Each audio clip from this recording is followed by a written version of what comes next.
has long-lasting historical relations with the United States. Iran has an hostile relations since the Iranian Revolution. And there are many local, national, sub-national actors which are in cooperation with the United States. What is your answer to all these challenges? I mean, are you talking about, again, balance of power by the China and Eurasian powers, Russia, or what? I mean, what kind of solution you are offering to us? And now I will open the floor for questions. Should we answer these first? All together. I would like to get all together. Is it okay? First two gentlemen, yes. My question is to Dr. Joseph Massad. He said that the movements like the Ikhwan al-Muslimun, they were supported by the United States to create tension in the Middle East. Could you provide more evidence to that argument? Another question also to Dr. Al-Arian, that is, what I understand is in a symmetrical warfare, the United States will dominate. And people are talking about asymmetrical warfare. And an example is September 11, 9/11. What do you react to such an opinion? Here, please. Can I have a question from you? Assalamu alaikum. Thank you to all the presenters. I have two questions. From all this presented papers, I have a bit confused about in the colonialism process, especially in the Middle East, which one is actually more dominant in determining what is happening? Is it the Israel or the US itself? Because I think if we go back to the stage of where Sykes-Picot and the Balfour Declaration was designed, I read a book written by Simon Schama, telling the stories of how two Rothschilds and the land of Israel, how they are contributing in a big part into creating the land of Israel today. So even the US at that time was subservient or to following the plan of the Israel. So which one is more dominant in determining the colonialism process in Middle East? Number two, my question is about the future. Now we are seeing that, especially in my part of the world, from the Malay world, we are seeing the new form of neocolonialism from China. And they are not doing it in the mean of a military resource or by war, but as coined by some authors, war by other means, which is using geo-economic power. And we can already see that in Africa, where they have their geo-economic footprints all over Africa right now. So is it going to be the same force that is going to change and shape the condition in Middle East for the future? And I think we are already seeing that as they are already intervening in the Djibouti, where they are putting their military base, and in Pakistan, in Gwadar, and so on and so forth. So what is your opinion on that? Thank you. Professor Safi, behind. Yeah, I have a question in the light of the question you posed, and I would like to bring it a bit more down to earth. While it's a wonderful presentation, and explanation of the geopolitical factors that influencing our region, I feel that there is a great effort to overlook the importance of the local factors. Joseph kept every time talk about freedom, putting these question marks, as if freedom of people don't matter, as if you could really deal with this very big issue through dictatorship, even through a country like Iran that has been sort of pushing the sectarian forces within the region and engulfing the region in sectarian war.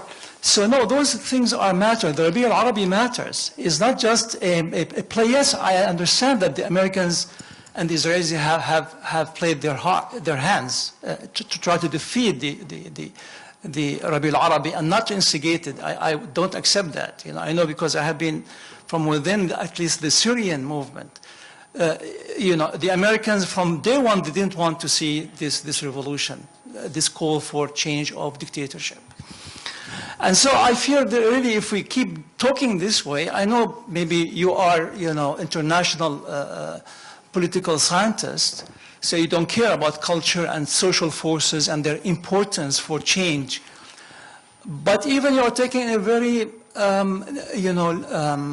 realist approach, I mean, I hear like Kissinger is talking about the region as if those people don't matter. So I do appreciate that this is give us some information, but at least you need to acknowledge and not to deal with freedom as a trivial thing and the demand of the people for change as a trivial thing, even if it has been exploited. I can tell you this exploitation is not going to work. We are seeing a counter-revolution that is bound to fail, is bound to crash big time.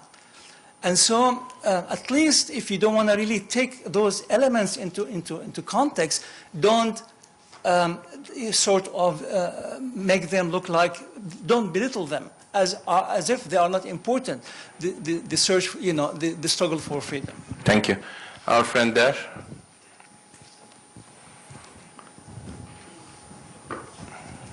Assalamu alaikum. My question is for Dr. Sami Al-Arian. First of all, thank you very much for your informative presentation. So you explained the role of America like as an empire, entire the world, very large paradigm perspective. So by giving examples and the systematic way of the ruling the world like IMF and World Bank. So the question is this, the honor of the IMF and also systematic World Bank is the Jewish people. So do you really think the role of the US itself is an empire or the mean of the Israel by ruling to rule the whole world? Thank you very much. Uwais, I would appreciate if you can be brief. Thank you for your talks. First I have a question for both Professor Khan and Professor Al-Arian. Turkey as a counter-hegemonic state that has been repeated a couple of times. Like Professor Icener said earlier, Turkey has a very historical role in the region, and it has cooperated with NATO's designs in the region on many issues. So how do we have this optimism about Turkey's trajectory into the future as counter-hegemonic? Number two is for Professor Massad. Your historical narrative makes it seem like religious politics is an alien imposition on the region. But in fact, if we take the long view of history, it almost seems like this secular hope that emerged with Arab nationalism and liberation movements is a kind of anomaly to the region. So how do we couple this hope for this kind of reading of the region with what we know about history? And lastly, I want to second the question about Islamist movements. There's been a tension throughout the conference about whether or not Islamist movements that we've seen are liberatory forces or have they been a tool for empire? So I'd like to know what the panelists' response to that question is. Any female, can I get a question from there? Thank you. I'm going to give you two questions, how's that? Representing the females. Thank you. The first is a question for Professor Khan, and that is, do you remember when the Friends of Syria was formed to help the Free Syrian Army? And on the Friends of Syria, it was Saudi Arabia and Qatar. And these are not friends of any democracy. We already know that. So as soon as I saw that, I realized it's all over, right? So I'm just wondering, is it just me? I mean, was I the only intelligent person in the world that figured this out? As soon as you see this, that Syria's, it's over, right? Can you talk to me about what happened and why people didn't say it's, why people played along with that? Why was Iran and Turkey playing along with this when they could see that it's over, right? That's my first question. The second question is more philosophical. And I think it's because I'm so surprised by the movements, by what governments are doing, or actually what authoritarian leaders are doing, because it's short-term gain that's bound to fail. Their policies are non-sustainable. the Netanyahu, apartheid policies in Israel is non-sustainable. I mean, it's sustainable for 20 years, 30 years, whatever, but after that, it's just non-sustainable. So I know what's pushing it. What's pushing it is greed, and it's short-term greed, and I think that it's almost sort of the elephant in the room that we haven't talked about. I mean, we talk about it in terms of these risk boards where we're moving, and these massive armies around, but the people that are actually pulling the strings are individuals and small groups of individuals, as Professor Al-Arian pointed out, for greed, just basically greed. So if somebody could talk about this and the fact that it really is short-term. Professor Aktürk, I will appreciate again if you can be brief. Thank you. I will read one sentence quote, but it is a question to Professor Massad. I liked your presentation a lot, and it makes a lot of sense, the de-Arabization and creating smaller and smaller states. But much of this is actually, we are trying to guess the Israeli grand strategy, right? And Mujeeb Khan's presentation was also very pertinent in that sense when he pointed out David Ben-Gurion's peripheral strategy of allying with any non-Arab state, Iran, Ethiopia, Turkey, if possible, to break the siege of a potential Arab majority surrounding Israel. But that was 60 years ago. I mean, what is the current number one threat as it is seen? I mean, I'm not an expert. I will read the first line of an article by Einat Wilf, who is a member of the Israeli parliament, foreign policy advisor to Shimon Peres, and was an intelligence officer in the Israeli Defense Forces. And she said, and I'm not saying I agree or disagree, but if this is an alternative strategy, then the roles of Iran, Turkey, Saudi Arabia, all of them can change. Einat Wilf says in The Battle for Hegemony in the Middle East, just the first line, the story of the Middle East for decades to come is a battle for the hegemony of Sunni Islam, especially in the Arab world, and of the efforts by non-Sunni Muslims and non-Muslims to ensure that no dominant Sunni power capable of uniting the Sunni Arab world and ultimately Sunni world more broadly emerges. It's published just in the May of 2017 in The Strategist. I don't know if this is correct, but what is important, that's why I like the David Ben-Gurion citation, same thing with other Israeli prime ministers, foreign policy advisors. What is really the perception? Because if it is this, for example, that I just read, I would think, again, ideally, Iran and any Iranian proxy that could help break up Iraq and Syria, two countries that went to war against Israel in the recent past, would be great. I mean, it could create a nice protective shelter around Israel for decades to come to protect it from any kind of, but that's why just changing the lens from pan-Arabism to some other perspective, it creates a completely alternative reality. I'm not saying this is correct. I just wanted to point it out as an alternative view from an Israeli policymaker in the Knesset. Okay, last two questions that I have already seen, so I'm going to stop there and leave the floor for the answers. First, yeah. And then sir, there.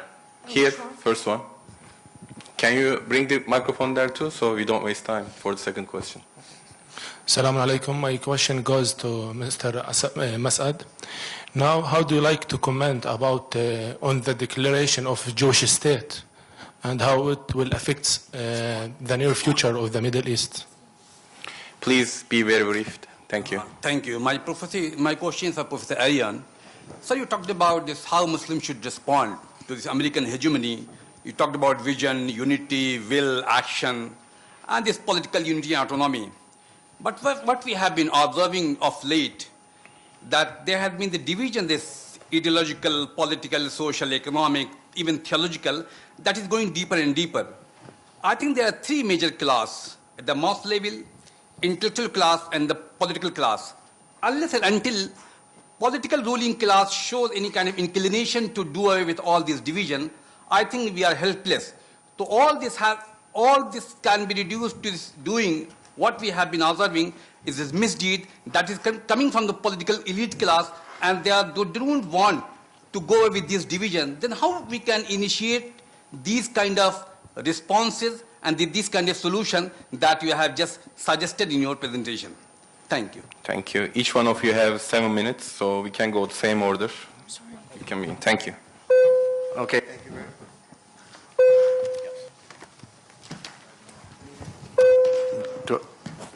Just keep it, you have to keep it pressed.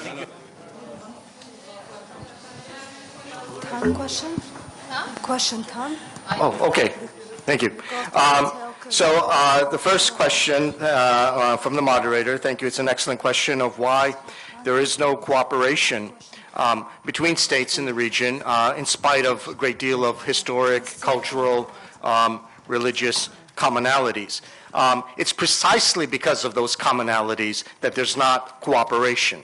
Now that sounds strange and counterintuitive, right? Well, the reason is if you have very much overlapping identities, overlapping claims to territory and populations within an authoritarian context, and furthermore a context that's also a subordinate sort of regional system that's penetrated by external powers, those commonalities become liabilities because each ruler, it's what Michael Hudson's termed the quest for legitimacy, because each ruler is an authoritarian and sees the next ruler ruling over a similar population, often with overlapping senses of identity and borders and history and so on, as a threat, because they can also make claims across the border. And so in a system such as that, there's only two solutions. One is a hegemon arises, as you saw, as I mentioned, the Greek city-state system, the Italians, or the German with Bismarck and the German state system, or you have a democratic process as Europe evolved later, an integration between democratic polities who are able to come together. And of course, I think the solution for the region today is the latter. And then I think there was a question on China. If I'm not mistaken, and whether China, with its own Belt and Road Initiative, the CPEC corridor, and so on, is playing an imperialist role. Well, any great power has that potential. And would seek to establish its own hegemony. Though I don't think they're necessarily all the same. I think the Western imperialism has been particularly pernicious in this part of the region, and it's not just about oil. And this is where the realist approaches need to be critiqued. Much of what has motivated it has been this kind of religious, ethno-chauvinistic animus towards the Muslim world. It's there with Zionism because, if they created a state in sort of the heartland of the Muslim world and then want to dominate it with some 6 million people. So you have that conflict there. But the broader one was this whole evangelical Christian approach to it. And it's discounted by people like Noam Chomsky and Stephen Zunes and others. But it's very real. Look at Mike Pence. And, you look at his attack on Turkey, you look at the whole Jerusalem thing, that was very much driven by that, the prayer with Andrew Brunson. This is very much informing American policy towards the region. And even earlier with Gladstone, David Lloyd George, and others, that animus was there, and we have to take that into account. And I don't think it's necessarily there with China. There is the issue, of course, with the Uyghur population and China's oppression there, and we have to address that. But I think, there isn't this innate animus, and I think China can serve as an important counterweight in the rise of China, the rise of Asia, to end Western dominance, which has been in place since, it's not me, okay, which has been in place since 1750. And one of my slides, I didn't have a chance to really go into that, but you see, India and China emerged from Western imperialism following the Second World War, largely with their hegemonic state and market institutions intact, so they emerged as great powers. The tragedy for this region is the fragmentation of the Ottoman state has meant that there is no core hegemon here that can integrate, and this is essential. We need to integrate states and markets to use the resources of this region for industrialization and technological and social development. Instead, because of Mother Nature and colonial cartography, you have a handful of despotic families that came to power under the auspices of British imperialism, then sustained by the Americans, and all the natural resource wealth is used, siphoned out, and used for, corrupt weapon sales and all kinds of other things, palaces and what have you, but not for regional development. And that's part of what we're critiquing here. Then, okay, question was, Turkey, will Turkey be counter-hegemon? Is just an, I think you were getting at the question was, will Turkey just be another hegemon in the region, right? And I think, you know, the vital difference is this: Turkey belongs to the region. So Turkey does not seek to destroy this region, level, for example, what happened in Raqqa, what happened in Mosul, bomb it flat, and then walk away, not even contribute the $300 million that they promised for reconstruction because they don't care. Turkey lives here. It views the region as part of its own, and hence there was a very vital distinction. There was Anadolu News Agency showed a picture of Afrin after the Turkish offensive against the PKK-YPG versus what the YPG and the American military advisors and Air Force had done in Raqqa and Mosul. Raqqa and Mosul were flattened. They flattened almost every building. They made sure hardly any YPG or American soldiers were threatened. So wherever they saw buildings and potential machine gun posts or resistance, they just flattened the whole neighborhood and then went and flattened the next one. Turkish army, by contrast, working with the FSA, sacrificed. They lost a lot. But they made sure, one, they didn't flatten it and kill civilians in huge numbers. Actually, their casualties were greater than civilian casualties in that case. And much of the infrastructure was left intact. Because, and they said it, they said because this is our region and we have to rebuild here, we're not going to needlessly, you know, lay it waste. So that's a distinction between a local hegemon, which is embedded in part of a region which then seeks to develop it, has a commitment to it, to its, you know, well-being and so on, and an external hegemon who is only interested in divide and rule and exploit, siphoning off all the natural resource wealth without leaving anything else behind. That's a huge distinction. Look, thank you. Okay. We don't have time. I'm sorry. I'm sorry. Okay, go ahead. Sorry, I'll get to your question later. Thank you. In response to your question, I did speak a lot about local actors. I spoke about the right-wing Maronite sectarians.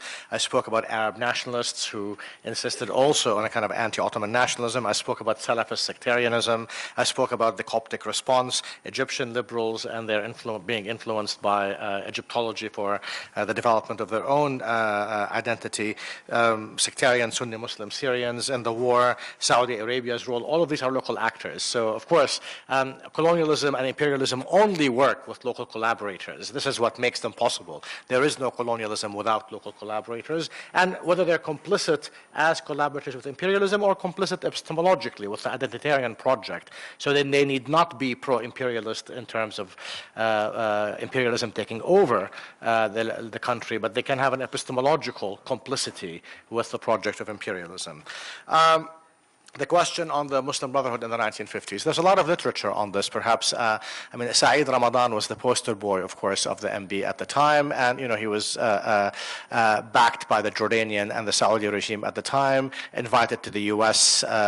For a number of things, and then sort of helped in some of his efforts in Germany and Switzerland. This was part of that. But, of course, there was a local animus by the Muslim Brotherhood toward Nasser, and this followed, I mean, the interest in the Americans in these kinds of Islamist groups begins in 1953 by Eisenhower, who issues a document called The Religious Factor and begins to say it's very important to support jihadism and Islam against communism.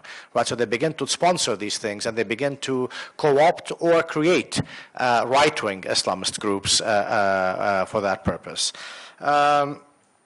The U.S. Or European powers versus Israel, the Simon Schama question. No, of course it is the U.S., and this is what I tried to say, that when Israel tries to subdivide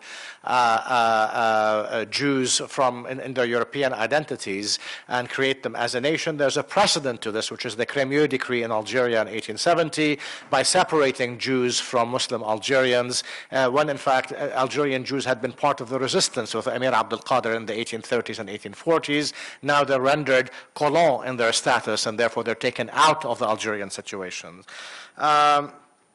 The question on freedom, we disagree fundamentally on what you think of as freedom and what I think of as freedom. We spoke briefly on this. I think freedom as a term is an ideological term. It is anchored in ideologies. The US, in the name of freedom, bombs populations and kills them. Israel, in the names of freedom, bombs populations and kills them. The British Army used chemical weapons in Iraq in the 1920s in the name of freedom. The term freedom is a highly loaded term. and doesn't have one interpretation. I might give you mine. I mean, I think freedom from exploitation and theft by local business, the business class in Egypt, for the majority of the poor in Egypt, want freedom from them. So it's freedom from whom and freedom to do what would be some of the things we can discuss. So we cannot speak of some abstract notion of freedom. I am very much integrated in this region as an Arab and as a third world person, even though I work in the US. I live almost 5 months of the year in the Arab world, and I'm very much interested in the social welfare of local people, which is why I speak about their actual quest to end different kinds of oppression to which they're subjected. So, and this includes questions of culture and etc. And I never said that the Arab Spring was instigated by the Americans, not at all. The Americans tried to steer it in a certain direction. They took it over in a certain direction, and they supported the coups against it at the same time. They had a bit of an ambivalent position toward it, and I would disagree. I think Obama from the start actually did not support the Egyptian uprising and remained very, very loyal to Mubarak until there was no chance of saving him. So in that sense, no, I do think the Americans at first were very concerned. But again, there was the dynamic of the Arab Spring was multifaceted. It was led by liberals, secular and Islamist, even though it had the support of the poor and the working classes of the region. Their agenda was not as well articulated as well as the liberal leadership that took over. Religious politics, no. You're absolutely right. Religion is very, and its faith is very much part of the region. I only spoke about the ethnicization of religion and its racialization as an identity that is new and imperial, not the actual role faith and religion plays in the region. Islamist forces as tools of imperialism or liberatory.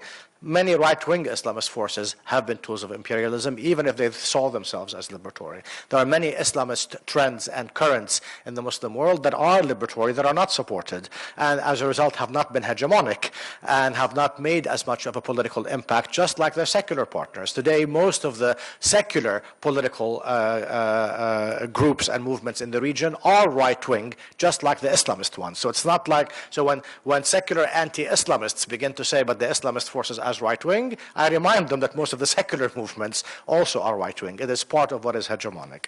The next 30 years, what is at stake? It's exactly what has happened in the last 70 years, to prevent the people of the region from acquiring any power over the resources of the region. So yes, the Israeli advisor thinks that part of the struggle now, or part of the imperial strategy, is to divide the Muslim or the Arab world between Sunni Muslims, as I've mentioned, versus non-Sunni Muslims. But really, this is the distraction. The real aspect of this is to actually continue to have a hegemonic class that is allied with the US and supports it and is complicit with its identitarian politics, to continue imperial interests being in control of local resources and foreign policy as well as internal policy. Finally, I think you meant Israel's nationality law more recently. Israel is very concerned. They have dropped their claim that they are democratic and Jewish, because they understand now that there is no two-state solution, which they never wanted. It has to be a one-state solution with a majority Arab population. So there's no point in claiming that Israel can be democratic and Jewish. As a result, the new law, the new nation-state law that was passed in the summer, was engineered to say, regardless of what our numbers will be, and we recognize we shall be a minority, and we won't be able to expel as many people as we expelled before to become a majority. As a minority, we will still have the right to be an ethnically racist state with only rights to Jews, as we have had before, but we could pretend before that we were democratic because we created a majority through expelling the Palestinians. Now we cannot, so we will just be an ethnic, racist apartheid state. Thank you. Thank you. Again, excellent timing. 14 minutes for two speakers. Now, Professor Arian. You know the time limit. I don't need to explain you. Just remind me. I mean, I have 10 questions. I'll try to combine and answer as many as I can. The first question is about Israel and the U.S. Who controls whom? I believe that Israeli Zionists, the whole Israeli project basically is serving American interests. And whenever there is, and this is very rare, real clash between interests, always the Americans will get their way. But Israelis or Zionists and their sympathizers certainly have great influence on American foreign policies, and it's been increasing with every president. There was a little bit of lull during Obama, but still, he couldn't go beyond the interests. You could see, for instance, during Clinton, they were able to get Israeli aid for 10 years, 27 billion, Bush 30 billion, Obama 38 billion. So that train is going because it does serve American interests. And I think there's a lot of literature on this. You could read Chomsky, for instance, and how Israel is subservient to the United States. But you know, I do not subscribe completely to that theory. I think still Israel has a great deal of influence because of it's a domestic issue. The difference between Israel and all other foreign policy issues is that Israel in the United States is a domestic issue. And now it's actually Netanyahu is part of the decision-making process with having Kushner a central figure in that. I do not agree about this Jewish people and power and World Bank, and this is really anti-Semitic and should not be repeated by us. This is about power, whether they're Jewish, Muslim, Christian. Zionists come in all phases and all colors. There is a Jewish Zionist, and there is a Christian Zionist, and there is a Muslim Zionist.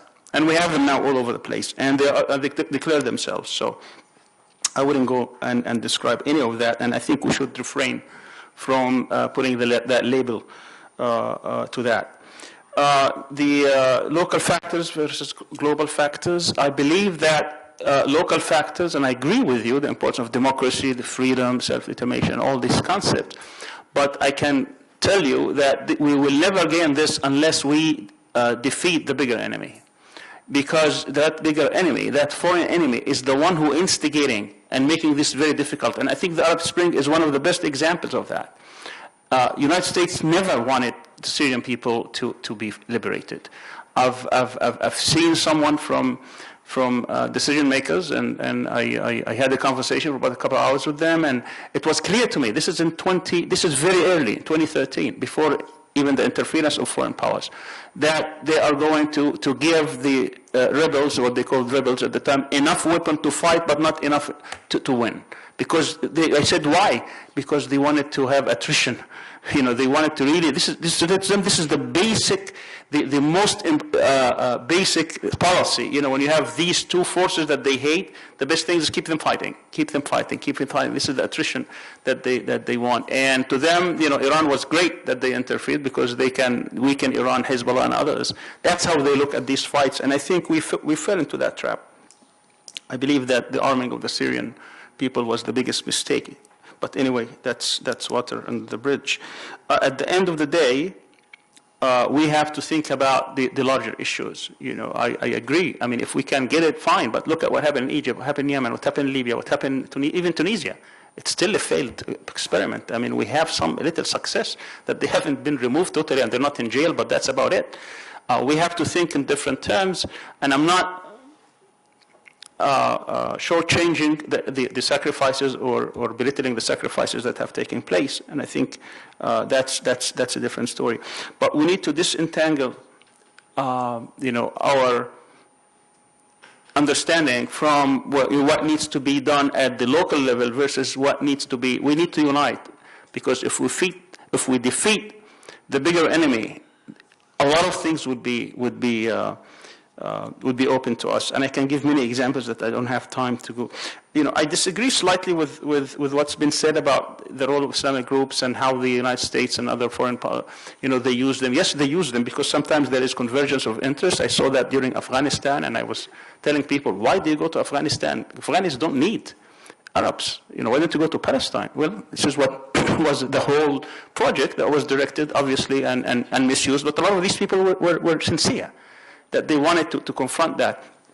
That takes me to the question of asymmetric warfare versus symmetric. I'm not asking for fights against the U.S. That's, if you understood that, that's exactly what I'm saying. I'm not saying that at all. I think there are resistance, and resistance comes in all forms and shapes. People who carry arms are a very small minority. These are probably between 18 and 30 years old, and you'll never win that way. But we can win in many other ways.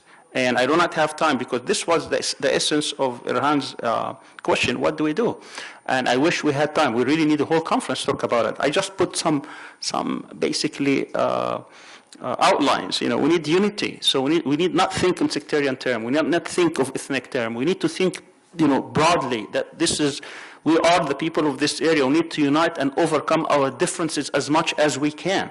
We need to develop that concept of resistance at all levels. You know, how do I, you know, this thing about Jerusalem, take Jerusalem as an example. I mean, everybody was up in arms because they moved the Jerusalem to, they moved the embassy to Jerusalem. And then we had all kinds of things and demonstrations and all that. But there are simple things that we could have done. We could have targeted certain, you know, who don't use American products, don't use Israeli products. You know, small stuff we can go and make it very hard. Do you know how much Israel trades with Turkey? $4 billion. That should be brought to zero. It's astonishing. And it doubled during the last 15 years. Now you know what I mean. So that should not happen. This is the type of resistance that we should be, you know, doing. Not only this, but in all Muslim countries. And I can go on and on and on giving examples. That's what I said, you know, we need vision. We need to vision. How do we resist this? How we defeat this? And it is doable. We live here, they come from outside. And then there has to be a will. And then action. If we don't have one of these three things, then we can't do it. And with that, I would, let me see if there's anything. I'm not sustainable. It could be sustainable. Empires could take 500 years to fall. So, I mean, I remember, you know, I was there during the Reagan administration when they reached $1 trillion. And it was a big thing, $1 trillion debt. 30 years later, it's 22 today. So it's still going. Still they print money and they deceive people. You know, Congress go to the Federal Reserve, they sign a paper, will pay you interest, and they give them the money so that they can pay the interest. And they keep this deception. I mean, it can continue, but for empires to fall, that means something else have to come. It doesn't come automatic. Turkey's role, do I have 1 more minute? Yes, no? Okay. Turkey's role is very important because that's a decision that Turkish leadership will have to make. Because I'm sure they know the options, and I think it's very difficult, and we've seen that when even they try to defy what could happen. So I think what we're looking at is two alliances. On one hand, you have Israel, its Arab partners, and the United States. And they're trying to confront basically any emerging power that will declare independence or at least try to get or to have to be independent. Obviously, Iran and Muslim forces, these are targets. So you can't be divided on this side and united on this side and expect even to get any kind of parity or win. So with that, I conclude. Thank you. Professor Arian, Professor Massad, Professor Khan, thank you. And I would like to thank all the audience for beautiful questions and plates, I guess, certificates again.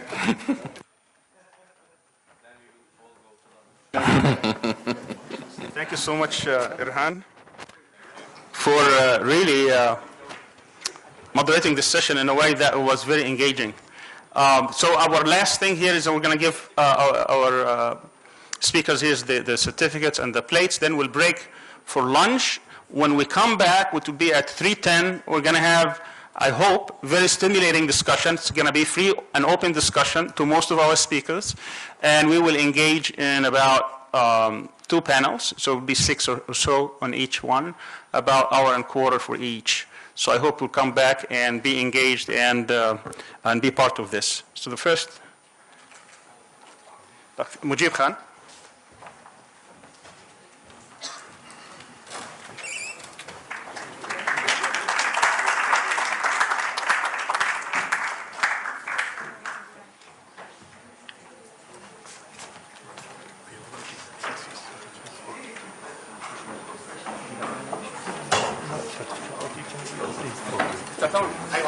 I know. For picture purposes. Yes, all right, okay.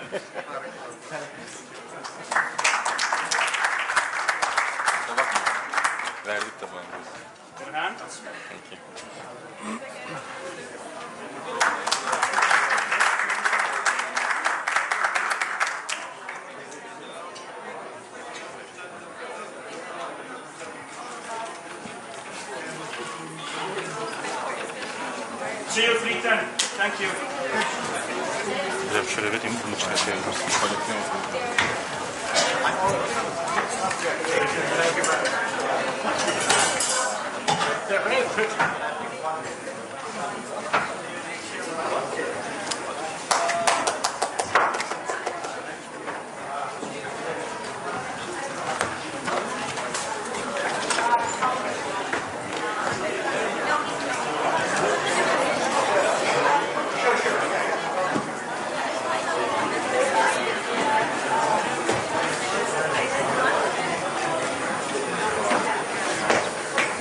Panels are better and better, so this afternoon has to be even higher.